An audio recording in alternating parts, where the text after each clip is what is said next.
everybody. This is Tell the Truth Sports Radio. I'm your host, Ron Fitch. I'm going to tell you something. I pride myself on telling the truth. I have my reporters on that come on, the athletes. They tell the truth about what goes on in sports. I thought I was telling the truth last week.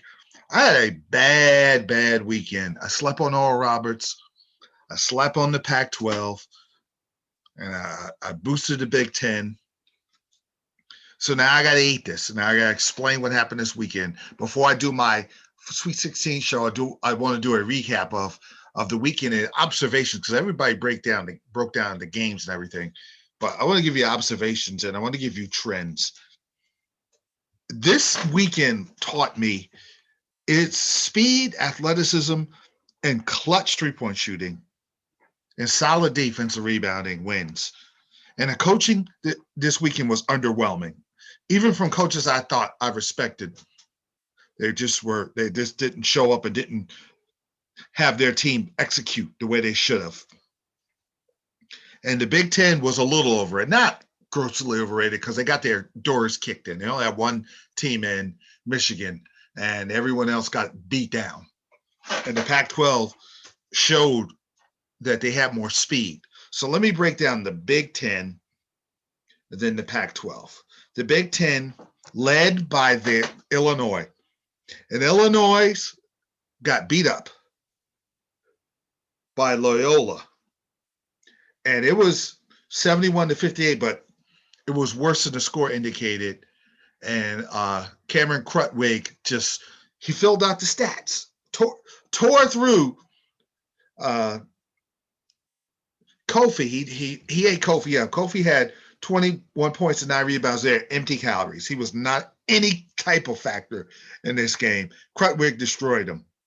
12 rebounds and 5 assists with the 19 points, but it was more than that. He was setting great screens, making great assists, playing smart. Loyola wanted it more. And I'm going to tell you the problem with Illinois. That particular day, they were poorly coached. They didn't play with any heart. They didn't play with any smarts. They played really dumb, and they were lazy. They did not fight through the screens, and they did not want it enough. They did not want it more than Loyola. Man, it's a one team all the weekend I was disappointed in, very disappointed in. Texas lost to Abilene Christian because they were skittish, but they fought hard. Illinois didn't fight at all. There was zero fight in Illinois. Loyola left from start to finish, just beat them up. I was very wrong about Illinois. It's almost a shame. I'm almost have to talk about this with shame, how glowing I was with Illinois. I was disappointed. My guy, but he's a freshman. I didn't play as well. Kofi didn't. They took advantage of him because he wouldn't come out. And Cameron Krutwig just took jump shot after jump shot, and he was outsmarted. They outsmarted Illinois. Every time I think about it, I just get mad. So I better change the subject. If you look at the Big Ten, there were reasons they lost. Rutgers lost because they couldn't box out. Houston just pounded them on the boards.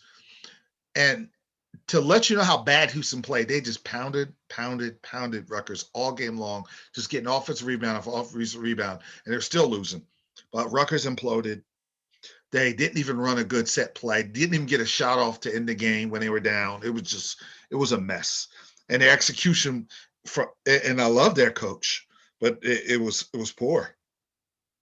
It was poor, but I mean, there'll be better days. That's good that Rutgers is a start, but they could have got to Sweet 16 and played Syracuse. And Iowa was just outsped. Iowa was overwhelmed by Oregon's speed. Or that was too much. Oregon had too much speed and athleticism. It was a theme of the Pac-12 how quick they were. UCLA, USC with the Moody brothers, Colorado killing my Georgetown Hoyas, and then they ran into a big, strong, athletic Florida State team. And they played well. The Oregon State, Oregon and USC is going to play each other in the Sweet 16. They were just quicker. And what they did was the Houston Cougars was solid. They're going to play Syracuse. Um, but if you look at it, Alabama was solid. They were very good. They played very good. They're going to run to UCLA. The one team that, let me look at Oregon here, but I'm going to make my Oregon point because Duarte and Figueroa, they're serious. They are serious. They block shots. They're not the tallest team, but they just get after you. And I love how they play. And they're going to run to USC. How cool is that? And I'm going to tell you something. Mobley, I apologize. Isaiah Mobley is a bad man. And he's smooth. He got a little, not just a little, George Gervin in him. Smooth, just beautiful watching them play. And they're going to play Oregon. They're a familiar foe. And Pac-12, they're fun to watch. I got to give it to them. You know why we dissed the Pac-12? Football. I think the media took it out because they were raggedy. They didn't schedule right. And all like the Pac-12 was a hot mess in football. And I think they're like, okay, they'll probably be the same way. They didn't handle COVID-19 well. They'll probably do the same thing in basketball. So you just got them out of their radar. I didn't watch. I watched everything else.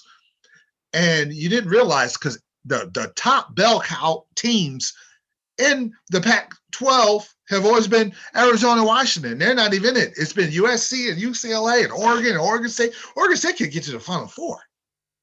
You know, and Oregon State, they beat a really, really good Oklahoma State team. And they were more athletic. No, they were better than Oklahoma State. Oklahoma State didn't play bad. They were just better than Oklahoma State. And Roman Silva is going to give Krutwig a problem because he's big and smart, and he's not super quick, but he's very smart. He's a terrific passer. He's a good big man that can score in the post. He likes to get the post. They've reintroduced the post game, so I got a lot of love for that. But let's look at the matchups. Look at the West. My Gonzaga, the team I picked to win it all, solid, just smart all across the board.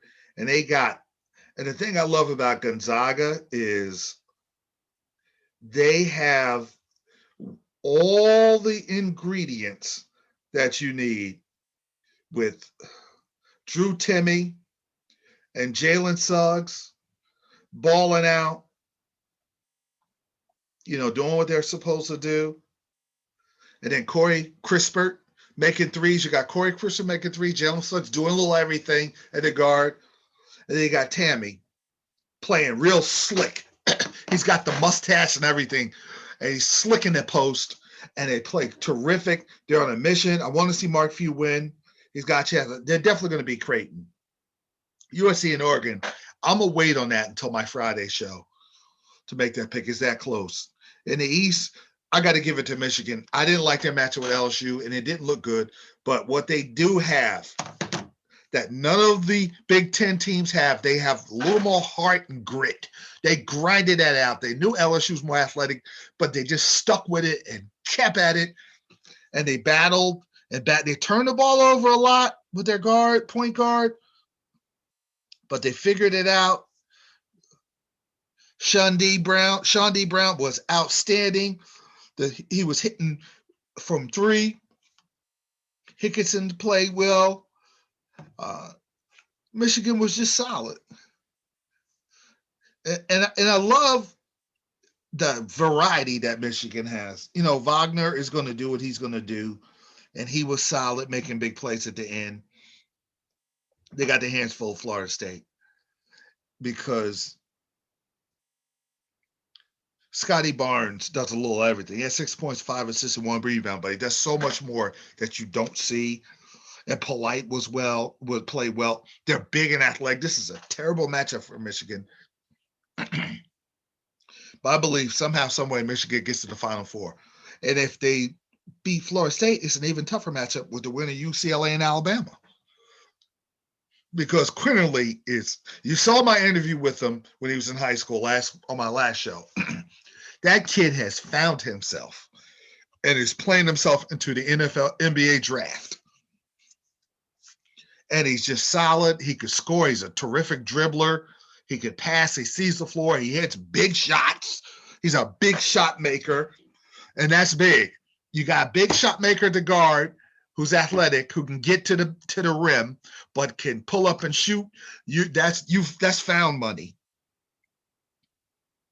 In the South, Baylor's just been solid. Baylor, I call them the Baylor Trailblazers from the 90s because they didn't look clutch, but they've been solid. I do have them going to the Final Four. I did reluctantly, but I think they're going to be all right. I'm rooting for Villanova because I love Jay Wright, but I don't think they're going to be Baylor. And Oral Roberts, what a great story Oral Roberts is with Max Abrams, the point guard. And the thing about Max Abrams, he's a little guard, but he gets to the basket. He controls the tempo. And Oral Roberts is the number one free throw shooting team in America. So now you don't want to get a close game. Because you get a close game, now you're nervous. Because you're like, they got a little thing going on. And they show the fans and everything. Now what do we do? And Arkansas can't get that. Arkansas could be a little sloppy, but Arkansas's got a little too many dudes with Moody and the rest of the dudes they got on their team. It might be a little too much for Oral Roberts. I'm rooting for Oral Roberts, but I just think Arkansas and Baylor is going to be an old Southwest Conference matchup, and that's going to go right down to the wire. The Midwest with Illinois out. I like Syracuse over Houston.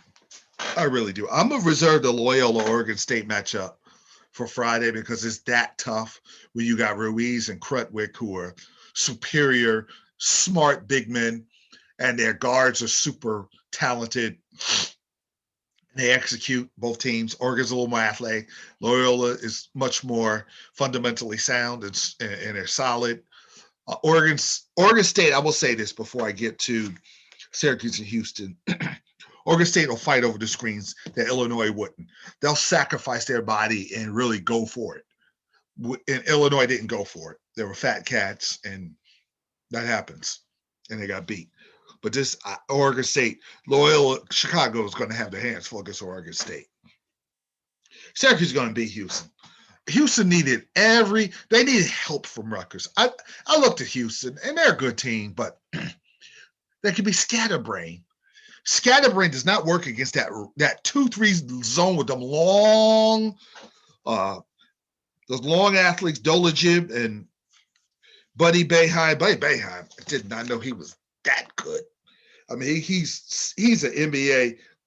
I would love for my Lakers if he dropped all the way in the second round, and you don't have a first round pick to grab up Buddy Boeheim. That's a hidden gem for an NBA team. He's a hard worker. And I believe him and Dolajib and the rest of the Syracuse Orange men are going to get past Houston, and they're going to play the winner of Oregon State Loyola. And like I said, I need to crunch the numbers and just take a long look at that, and I'll make that pick Friday.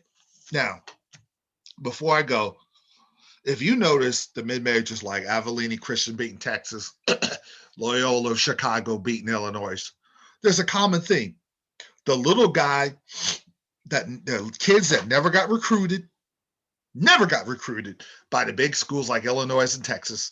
So they go to these schools. They're mostly seniors. They're playing these kids who got NBA aspirations. So they're thinking about their NBA contract, and they're young, going against these older, experienced seniors and juniors. There are all these mid-major teams that can play, and they got chips on their shoulder.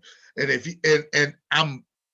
if you're Shaka Smart and the coach of Illinois, you got to say, listen, we got to come to that whole week. I'm banging the table about how hard we have to play and how much they want to beat us because we're the favorites and we're the big in-state school that never recruited them, and we better come to play.